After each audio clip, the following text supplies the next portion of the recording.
ఒక్కసారి కొమ్మూరి గోల్డ్ కి కాల్ చేయండి. తాకట్లో ఉన్న మీ బంగారాన్ని విడిపించి మార్కెట్ ప్రైస్ కి వాళ్ళు కొనుక్కుని మిగతా డబ్బులు మీకు ఇచ్చేస్తారు. హాయ్ హలో నమస్తే, వెల్కమ్ టు మనం టీవీ. ఇరాన్ ఇజ్రాయెల్ అమెరికాల మధ్య జరుగుతున్న యుద్ధం వల్ల మొదటిసారి భారతదేశంలో పెట్రోల్కి చాలా కొలత కనిపిస్తుంది. ఇది నిజం ఎంత, ఈ విషయంలో నిజం ఎంత తెలుసుకునే ప్రయత్నం చేద్దాం. మనతో పాటు ఉన్నారు సీనియర్ జర్నలిస్ట్ కట్టా కార్తిక్ గారు. కార్తిక్ గారు నమస్తే.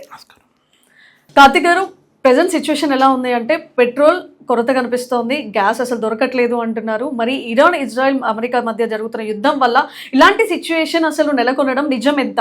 భావన, నీకు ఒక ఎగ్జాంపుల్ తోటి చెప్పే ప్రయత్నం చేస్తా. సహజంగా ఒక పెట్రోల్ బంక్ ఉంది. ఆ పెట్రోల్ బంకులో వాళ్ళ అంచనా ప్రకారం 25,000 లీటర్ల పెట్రోల్ ఉంచుకున్నారు. వాళ్ళ అంచనా ఏంది, వాళ్ళకి మహా అంటే ఒక రోజుకి 15,000 వెహికల్స్ వస్తాయి. 15,000 వెహికల్స్ అంటే ఒకళ్ళు 1 లీటర్ పోపించుకుంటారు, ఇంకొకళ్ళు 2 లీటర్లు పోపించుకుంటారు, ఒకళ్ళు ఫుల్ ట్యాంక్ చేయించుకుంటారు. అంతా సేమ్ అనేది ఉండదు కదా జనరల్గా. వాళ్ళకి ఆ 15,000 లీటర్లు ఎనఫ్, ఓకే, సాటిస్ఫాక్షన్.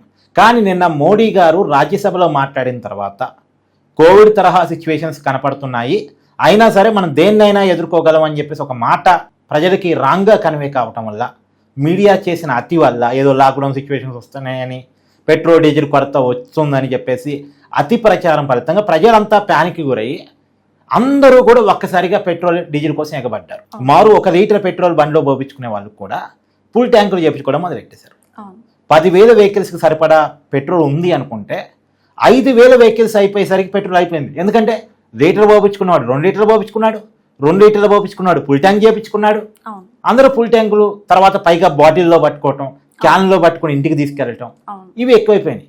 అంటే రేపు పొద్దున ఏదో సమస్య రాబోతుందని ముందే వీళ్ళే డిసైడ్ అయ్యి పానిక్ అయిపోయి మొత్తం పెట్రోల్ బ్లాక్ చేయడం మొదలెట్టారు. దానివల్ల ఏమైతే పెట్రోల్ బంకులు ముందుగా జనంలో పానిక్ సిచ్యువేషన్ గమనించలేకపోయాయి. మామూలుగా ఎవరు ఎంత అడిగితే అంత పెట్రోల్ పోస్తూ ఉంటారు కదా. ఒక 5,000 వెహికల్స్ పోపించుకునేసరికి, అంటే ఇందాక నేను చెప్పి 10,000 వెహికల్స్ సరిపడే పెట్రోల్ ఉంటే 5,000 వెహికల్స్తోనే పెట్రోల్ అయిపోయే పరిస్థితి వచ్చింది. ఇంకా 20% పెట్రోలే ఉంది, బయట ఏమో పెద్ద ఎత్తున క్యూ ఉంది. మొత్తం జనాలంతా పెట్రోల్ కోసం వచ్చారు. మామూలుగా వారానికి ఒకసారి బండిలో పెట్రోల్ కొట్టించుకున్న వాడు కూడా అయిపోతుందనే కారణం చెప్తే ఇవాళే బంకు దగ్గర చేరుకున్నాడు. బంకు దగ్గర బయట చేస్తే క్యూ పెద్దగా ఉంది, బంకులో పెట్రోల్ కొరత ఉంది. ఎందుకంటే అందరూ గట్టిగా వాడేశారు, గట్టిగా ఉన్నదాన్ని గుంజేశారు, గుంజగలిగిన వాళ్ళు. తక్కువ మంది ఎక్కువ పెట్రోల్ తీసేసుకున్నారు. ఇప్పుడు ఎక్కువ మంది తక్కువ పెట్రోల్ కోసం బయట క్యూ లైన్లు. దీనివల్ల ఏర్పడ్డ కొరత, ఇది పూర్తిగా ప్రజలు ప్యానిక్కి గురికావటం వల్ల ఏర్పడ్డ కొరత, కృత్రిమ కొరత. ఇది రియాలిటీ కాదు, ఇది రియాలిటీ కాదు. ఇది మనలో మనమే క్రియేట్ చేసుకున్న ఇబ్బందులు అంటారా? మనలో మనమే క్రియేట్ చేసుకున్న కొరత. నిజానికి గ్యాస్ సమస్య లేదంటే గ్యాస్ సమస్య ఉంది, పెట్రోల్ డీజిల్ సమస్య కూడా అసలు లేదంటే ఎంతో కొంత ఉంది. కానీ ఉన్నది 10%, క్రియేట్ చేయబడుతుంది 80%. గ్యాస్కు సంబంధించి ఉన్నది 0.5% సమస్య, క్రియేట్ చేస్తుంది 0.3% సమస్య. గ్యాస్ సమస్య ఉంది, లేదు అని నేను చెప్పను. హార్మోజ్ జలసంధిని అంటే పుల్పెజ్గా క్లోజ్ చేయలేదు, కానీ పాక్షికంగా క్లోజ్ చేయడం ఫలితంగా అక్కడ మన నౌకల గల్ఫ్ నుంచి మనకి రావాల్సిన సప్లై, దాదాపు గ్యాస్ అయితే ఒక 40% సప్లై మనకి ఆ కంట్రీస్ నుంచి, గల్ఫ్ కంట్రీస్ నుంచి హార్మోజ్ జలసంధి ద్వారా వస్తూ ఉంటుంది. అది స్టక్ అయిపోయింది యుద్ధం వల్ల. తర్వాత పెట్రోల్ డీజిల్ అయితే 50% పైగా అటు నుంచి వస్తూ ఉంటుంది. సరే, పెట్రోల్ డీజిల్ ఏంటంటే మనం చమురు రష్యా నుంచి కొనుగోలు చేస్తున్నాం కాబట్టి అక్కడ తగ్గినా ఇక్కడ కొంత మనం చేసుకోగలుగుతున్నాం. అయినా కొరత ఎంతో కొంత ఉంది. రష్యా మనకి అమ్ముతున్నప్పటికీ, రష్యా నుంచి మనం కొనుగోలు చేస్తున్నప్పటికీ కూడా మనకి గల్ఫ్ దేశాల నుంచి రాదలుచుకున్నటువంటి 50% తగ్గటం ఫలితంగా మనకి అరాకొర సమస్య ఉంది, పూర్తి స్థాయిలో లేదు కానీ కొరత ఉంది. కానీ గ్యాస్ అయితే తీవ్రంగా 40% స్టక్ అయిపోవటం ఫలితంగా ఉంది. ఆల్రెడీ మన దేశంలో ఉన్నటువంటి గ్యాస్ ఉత్పత్తి కేంద్రాల్లో ఉత్పత్తిని పెంచారు. ఒక 10%, 15%, ప్రభుత్వం 20% అని చెప్తుంది, కానీ నేను 20% పెంచారని నేను అనుకోవట్లేదు. ఒక 15% వరకు ఉత్పత్తిని పెంచారు. సమస్యను అధిగమించడానికి ఎన్ని చేయాలో అని చేస్తున్నారు. కాకపోతే ఇప్పుడు కూడా డొమెస్టిక్ సిలిండర్కి ఇబ్బంది రాకుండా చూసే ప్రయత్నం చేస్తున్నారు. కమర్షియల్ అయితే ఉంది, ప్రాబ్లం ఉంది, లేదని కాదు. అయితే ప్రాబ్లం ఉన్నదాన్ని ఏం చేస్తున్నారు, చాలామంది బ్లాక్ చేస్తున్నారు. ఇప్పుడు సమస్య ఎట్టాగా ఉంది కాబట్టి ఎక్కువ సమస్యని క్రియేట్ చేసి బ్లాక్ చేసి ఒక 1800 ఏమో ఉందనుకుంటా కమర్షియల్ గ్యాస్, దాన్ని 4,000కి అమ్ముకుంటారు. 4,000 నుంచి 5,000 కూడా అమ్ముకుంటున్నారు. 4,000 నుంచి 5,000కి అమ్ముకుంటారు. ఎస్, అంటే ఉన్న పరిస్థితిని వాళ్ళు ఎన్క్యాచ్ చేసుకునేటువంటి ప్రయత్నం చేస్తున్నారు. సో దీనివల్ల అంటే ఇలాంటి సమయంలో దేశం కష్టకాలంలో ఉన్నప్పుడు ఎన్క్యాచ్ చేసుకుందాం దీన్ని అనుకునేవాడు దేశద్రోహి. ఇలా ఎవడు చేయకూడదు. దేశం కష్టంలో ఉన్నప్పుడు, ప్రజలు కష్టాల్లో ఉన్నప్పుడు దీన్ని అడ్డం పెట్టుకొని సంపాదించుకుందాం అనుకునేవాడు దేశద్రోహి. ఇలా చేయకూడదు. ఇలా చేయటం వల్ల ఏర్పడ్డ సమస్యలు తప్ప రియాలిటీలో సమస్యలు ఉన్న తక్కువ పరిణామంలో కానీ ఎక్కువ పరిణామాలు క్రియేట్ చేయబడుతున్నాయి. నిన్న నుంచి కొన్ని ఛానల్స్ అయితే బాధ్యత రాహిత్యంగా లాక్డౌన్ అని చెప్పేసి మొత్తుకుంటున్నాయి. ఎవరు చెప్పారు లాక్డౌన్ అని? లాక్డౌన్ అని ప్రచారం చేసిన వాడిని నేను అంటాను, చెంప పగలగొట్టండి. లాక్డౌన్ అని ఎవడైనా చెప్పాడు అంటే వాడి చెంపలు పగలగొట్టండి. ఆ సిచ్యువేషన్ లేదు, ప్రస్తుతానికి ఆ సిచ్యువేషన్ రాదు. మళ్ళా చెప్తున్నా, ఆ సిచ్యువేషన్ లేదు, ఇప్పటికైతే ఆ సిచ్యువేషన్ రాదు, వచ్చే పరిస్థితి కూడా లేదు. మోడీ గారు ఒక ఉద్దేశం చెప్తే దాన్ని రెండో ఉద్దేశంలో ఆపాదించి ఇష్టం వచ్చినట్టుగా ప్రచారం చేసి ప్రజలను ఒక ప్యానికి గురి చేసి సమస్యను ఎక్కువగా క్రియేట్ చేసి ఇప్పుడు ఏం చేస్తారు, పెట్రోల్ అంతా బ్లాక్ చేసి పడేస్తారు. బ్లాక్ చేసి పడి బంకుల్లో పెట్రోల్ ఉండదు, ఎవడెవడి దగ్గర ఉంటుంది, ఆల్రెడీ పట్టి పెట్టుకుంటాడు కదా, బ్లాక్ లో అమ్మేసుకుంటా ఉంటాడు. 107 రూపాయలు ఏమో పెట్రోల్ రేట్ ఉంది కదా లీటర్కి, 150 రూపాయలకి అమ్ముకుంటాడు బ్లాక్ లో. ఇదో బిజినెస్ అయిపోయింది. అంటే దేశంలో సమస్య ఉంటే ఒక రకం, ఆ సమస్యని తప్పుదారి పట్టించి తమ స్వార్థ ప్రయోజనాల కోసం వాడుకునే వాళ్ళు ఇంకొంతమంది. దీనివల్ల సమస్య పెరుగుతూ ఉంటుంది. అంటే మోదీ గారు అన్నది ఏంటంటే యుద్ధాల వల్ల ఏదైనా ఇబ్బందులు ఒకవేళ వస్తే అన్నిటినీ ఎదుర్కోవాలి అన్నట్టుగా ఆయన ఒక మాట అన్నారు. అంతే. నిజంగా సమస్య స్టార్ట్ అయింది, సమస్య ఉంది, సమస్య పెరిగే అవకాశం కూడా ఉండొచ్చు. యుద్ధం వల్ల అంటే యుద్ధం ఏమో ఆగిపోతే సమస్య క్లోజ్ అవుద్ది. ఎంత యుద్ధం అయిపోయినా నీకు చిన్న ఎగ్జాంపుల్ చెప్తాను నేను నీకు. ఖతార్లో ఉన్నటువంటి గ్యాస్ కేంద్రం మీద ఇరాన్ దాడి చేసింది. ఆ ఇరాన్ దాడి చేసిన ఏదైతే గ్యాస్ కేంద్రం ఉందో అది పూర్తిగా ధ్వంసమైంది. రికవరీ కావడానికి 3 years పట్టింది. ఆ 3 years పట్టింది కదా, అక్కడ నుంచి మనకి 10% గ్యాస్ సప్లై అవుతూ ఉంటుంది. అది డిస్ట్రిబ్యూషన్ అవ్వడానికి ఇక్కడ 2 సంవత్సరాలు. ఇప్పుడు అది రికవరీ కావడానికి 3 సంవత్సరాలు పట్టింది కదా. ఈ 3 సంవత్సరాల పాటు నువ్వు అన్నట్టు మళ్ళా అది సప్లై చేయడానికి ఇంకో 1-2 years పట్టినా సరే, ఈ 4 సంవత్సరాల పాటు మనకి 10% గ్యాస్ సప్లై అయిపోయినట్టేగా. ఈ 10% గ్యాస్ మనకి ఎవడు రికవరీ చేయగలగాలి? అది మనం ఇంకో ప్రత్యామ్నాయ మార్గాలు చూసి ఇంకో 5% ఎక్కడో తెచ్చుకుంటాం. కానీ 10% మనకి బయట దొరకాలని గ్యారంటీ లేదుగా. సో ఈ ప్రాబ్లం ఎప్పటికీ కొన్నాళ్ళు ఉంటుంది, ఉండదని కాదు. కానీ ఈ ప్రాబ్లం మనం అర్థం చేసుకోగలగాలి, ప్రజలకు కన్వే చేయగలగాలి. ఆల్రెడీ ప్రజలు కొంచెం సఫర్ అవుతున్నారు. ప్రధానంగా కమర్షియల్ గ్యాస్ మీద ఆధారపడ్డ హోటల్స్, హాస్టల్స్, వ్యాపార కేంద్రాలు కొంత ఇబ్బంది పడుతున్నమాట వాస్తవం. ప్రజలు ఇబ్బంది పెడుతున్న టైంలో మామూలుగా ఏముందంటే ప్రజలకు కొంత ఇబ్బంది స్టార్ట్ అయిందనుకో, అప్పుడు ఏం చెప్పినా సరే వామ్మో ఇంకా ప్రమాదం అని నమ్ముతారు. ప్రజలు కొంత కనపడుతుంది కదా, ఆ కొంతని పెంచి చూపిస్తే నమ్మడానికి అవకాశం ఉంటుంది. ఇప్పుడు అదే జరుగుతుంది.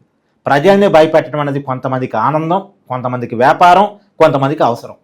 ఈ వ్యాపారస్తులు, ఈ అవసరమైనటువంటి వాళ్ళు, ప్రజల్ని భయపెట్టి ఆనందపడేవాళ్ళు, వీళ్ళు క్రియేట్ చేస్తున్నటువంటి ప్రాబ్లం పెద్దది. అసలు యుద్ధం వల్ల వచ్చిన ప్రాబ్లం కంటే వీళ్ళు క్రియేట్ చేస్తున్న ప్రాబ్లం చాలా పెద్దది. బ్లాక్ లో బిజినెస్ ఎక్కువ అయిపోయింది దీని ద్వారా. ఎస్ కార్తిక్ గారు, మరి ఇలాంటి సిచ్యువేషన్ దీన్ని అరికట్టాలంటే అసలు ఏంటి సొల్యూషన్ ఏంటంటారు? నేను అసలు ఈ సమస్యను ప్రభుత్వాలు గుర్తించడంలో పొరపాటు పడ్డారనేది నేను ముందు నుంచి చెప్తూ వస్తున్నా. అసలు గ్యాస్ సమస్య వస్తని ఈ దేశంలోనే మొట్టమొదటిగా చెప్పిన జర్నలిస్టు నేను. మొట్టమొదటిగా ఈ దేశంలోనే, మళ్ళీ అది కూడా గర్వంగా చెప్పుకుంటాను నేను. సమస్య రావడానికి అవకాశం ఉంది, ప్రభుత్వం మేలుకోవాలని. నిజానికి సమస్యను ముందే కనుక గుర్తించి ఉంటే, కేంద్ర ప్రభుత్వం అంటే ఒక పెద్ద వ్యవస్థ, ఐఏఎస్ అధికారులు, చాలా పెద్ద అధికారులు ఉంటారు. ఒక జర్నలిస్ట్కే వచ్చిన అనుమానం, మరి అంతమంది ఐఏఎస్కి అంత పెద్ద వ్యవస్థకి ఎందుకు రాలేదో నాకైతే తెలియదు. ఒక పెద్ద వ్యవస్థ, ఇంటెలిజెన్స్ ఉంటుంది, రకరకాలుగా ఉంటుంది కదా, మరి ఎందుకు లేదు? ఇదేం చేయాలంటే గ్యాస్ సప్లై మొత్తాన్ని ప్రభుత్వం తన చేతుల్లో పెట్టుకోవాలి. ఇప్పుడు ఒకవేళ చమురు సమస్య వచ్చే పరిస్థితి ఉంది అనుకుంటే, ఈ పెట్రోల్ బంకుల్ని కూడా, ఈ పెట్రోల్ డీజిల్ సప్లైని కూడా ప్రభుత్వం తన చేతిలో పెట్టుకోవాలి. డిస్ట్రిబ్యూషన్ తన చేతిలో పెట్టుకోవాలి. ఈ డిస్ట్రిబ్యూషన్ తన చేతిలో పెట్టుకొని అప్పుడు ప్రభుత్వం జాగ్రత్తగా వ్యవహరిస్తే ఏ ప్రాబ్లం షార్ట్అవుట్ చేయొచ్చు. ఎగ్జాంపుల్, సమస్య లేదు అని చెప్పడానికి ఉదాహరణ చెప్తున్నాను.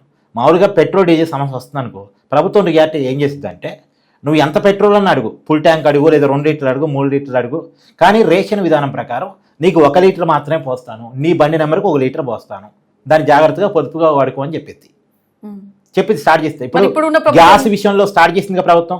కమర్షియల్ గ్యాస్ వాళ్ళకి కొన్ని నిబంధనలు పెట్టారుగా. ఎందుకు నిబంధనలు పెట్టారు? డొమెస్టిక్ వాళ్ళకి ఇబ్బంది రాకుండా ఉండాలంటే గ్యాస్ ని కమర్షియల్ వాళ్ళకి తగ్గించాలి, డొమెస్టిక్ వాళ్ళకి కొంచెం పెంచుకోవాలి, ఈక్వల్ గా ఉండాలి అని కూడా అంటే ఉన్న సమస్యని షార్ట్ అవుట్ చేయడానికి ఒక చోట కొంతమంది ఇబ్బంది పడ్డా ఇంకొంత ఎక్కువ మంది ఇబ్బంది పడకుండా చేయడం కోసం ప్రయత్నం. ఇక్కడ పెట్రోల్ డీజిల్ విషయం కూడా అదే చేసేవాళ్ళు. కానీ అసలు సమస్య లేదు కాబట్టి వాళ్ళు చేయలే. సమస్య ఉంటుంటే, సమస్య పెరిగే అవకాశం ఉండుంటే ముందుగానే జాగ్రత్త పడేవాళ్ళు. అసలు మనకంటే సమస్య ఎక్కువగా అమెరికాలో ఉంది తెలుసా? మన దేశంలో గ్యాస్ కొద్దిగా పెరిగినట్టుంది, పెట్రోల్లో కూడా పవర్ పెట్రోల్ రేట్ పెరిగినట్టుంది, డీజిల్లో కూడా కమర్షియల్ డీజిల్ పెరిగినట్టుంది. సామాన్యులు వాడే పెట్రోల్ డీజిల్ పెరగలేదు, పెరిగిద్ది ఖచ్చితంగా, పెట్రోల్ డీజిల్ రేట్ పెరిగే అవకాశం ఉంది. కానీ అమెరికాలో 40% రేట్లు పెరిగాయి తెలుసా నీకు?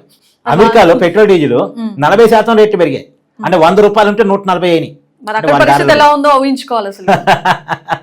కాబట్టి నేను అనేది ఏంటంటే, సో ప్యానిక్ సిచ్యువేషన్ ప్రజలకు గురి చేయొద్దు. బయట దేశాలతో పోలిస్తే మనం చాలా బెటర్గా ఉన్నాం. కాదు ఒక డౌట్, నిన్న మన కాంగ్రెస్ ప్రభుత్వం కూడా పెట్రోల్ రేట్లు పెరిగిపోతాయేమో అని చెప్పేసి EV vehicles, electric vehicles, 2 wheelers ఏవైతే ఉన్నాయో మన ఇన్ఛార్జ్ మినిస్టర్ కూడా ఒక 20% ఆఫర్లో కూడా ప్రకటించారు. సరే, తెలంగాణ ప్రభుత్వం నువ్వు చెప్పేది, Yes. తెలంగాణ ప్రభుత్వం ఆ పని చేయటం అభినందనీయం. ఎలక్ట్రికల్ వెహికల్స్ ప్రమోట్ మరి చేయడం, దీన్ని కూడా పానిక్ అయిపోతున్నట్టు కూడా అర్థమవుతుంది. ఎందుకంటే పెట్రోల్ కొరత ఉంది అని, ఇంకోటి పెట్రోల్ రేట్లు పెరిగిపోతున్నాయి. పెట్రోల్ డీజిల్ రేట్లతో సంబంధం లేకుండా, కొరతతో సంబంధం లేకుండా ఎలక్ట్రికల్ వెహికల్స్ని ప్రమోట్ చేయాల్సిన బాధ్యత ప్రభుత్వాల మీద ఉంది. ఎందుకు ఉంది అనేది కూడా నేను చెప్తా విన్నాం. మనం పెట్రోల్ డీజిల్ ఇతర దేశాల మీద ఆధారపడతా ఉంటాం. మనం 80% ఇతర దేశాల సప్లై మీద ఆధారపడి నడిచే మార్కెట్ పెట్రోల్ డీజిల్ అనేటువంటిది. ఎప్పుడు ఎవరికి ప్రాబ్లం వచ్చినా ఆ ప్రాబ్లం ఇండైరెక్ట్గా మనకు కనపడతా ఉంటుంది. ఇప్పుడు యుద్ధానికి మన సంబంధం లేదు, మనకి ఎందుకు వచ్చింది ప్రాబ్లం? వాడు సప్లై చేసే గ్యాస్ మీద, వాడు సప్లై చేసే పెట్రోల్ డీజిల్ మీద మనకి ఆధారపడి ఉన్నాం కాబట్టి మనకు సమస్య వచ్చింది, ఇక్కడ ఇంపాక్ట్ పడింది. కాబట్టి నేనేమంటానంటే, మనం స్వాజితంగా ఎదగాలి. మనం ఎలక్ట్రికల్ వెహికల్స్కి అలవాటు పడితే, ఒకటి పొల్యూషన్ ఉండదు, రెండోది పెట్రోల్ డీజిల్ మీద ఆధారపడే పరిస్థితి నుంచి బయటపడవచ్చు, రెండోది మనకి కాస్ట్ కూడా తగ్గిద్ది కదా. సో కాకపోతే ఏంటంటే, ప్రభుత్వాలు చిత్తశుద్ధితోటి ఎలక్ట్రికల్ని ప్రమోట్ చేయాలి. ఇప్పుడేదో అవకాశం వచ్చింది కదా దీన్ని ఉపయోగించుకుందాం అన్నది కాదు. రియాలిటీలో ఎప్పుడు రెగ్యులర్గా, ఇప్పుడు కారు కొందాం అనుకో ఎగ్జాంపుల్, పెట్రోల్ వెహికల్ కార్కి ఎలక్ట్రికల్ వెహికల్ కార్కి 2 లక్షల డిఫరెన్స్ ఉంటుంది. ఈ డిఫరెన్స్ని కట్ చేయాలి. ఈ డిఫరెన్స్ లేకుండా చేస్తే సేమ్ రేట్కి వచ్చింది అనుకో, ఎలక్ట్రికల్ కార్ని చూజ్ చేసుకుంటాడు. అలా చేస్తే బెటర్. సో చూసారు కదా, ఇప్పుడున్న ప్రెసెంట్ సిచ్యువేషన్లో ఏదైతే యుద్ధం వల్ల జరుగుతున్న ఈ ఇంపాక్ట్ ఏదైతే మనం మాత్రమే క్రియేట్ చేసుకుంటున్న పరిస్థితి అయితే కనిపిస్తుంది. నిజానికి గవర్నమెంట్ కూడా మనకి నో స్టాక్ అనే బోర్డు తీసేయాలి, అసలు బ్యారిగేట్లు ఎందుకు వేస్తున్నారు, ఎందుకంటే ఒక్కొక్కరు ఫుల్ ట్యాంకులు చేయించుకోవడం వల్ల కూడా ప్రతిరోజు ఎస్టిమేషన్తో ఉన్న పెట్రోల్ని వాళ్ళు సప్లై చేయలేకపోతున్నారు. ఎందుకంటే ఒక్కొక్కరు లీటర్ పోయించుకునే దగ్గర ఫుల్ ట్యాంకులు చేయించుకోవడం వల్ల కూడా ఈ ఇబ్బంది అయితే కలుగుతుంది. సో ఇదంతా కూడా మనం క్రియేట్ చేసుకుంటుంది తప్పితే ప్రభుత్వం దగ్గర నుంచి మాత్రం ఎలాంటి కొరత లేదు అని మెసేజ్ మాత్రం వస్తూ ఉంది. సో చూద్దాం ఇది ఎక్కడికి దారి తీస్తుందో. చూస్తూనే ఉండండి మనం టీవీ.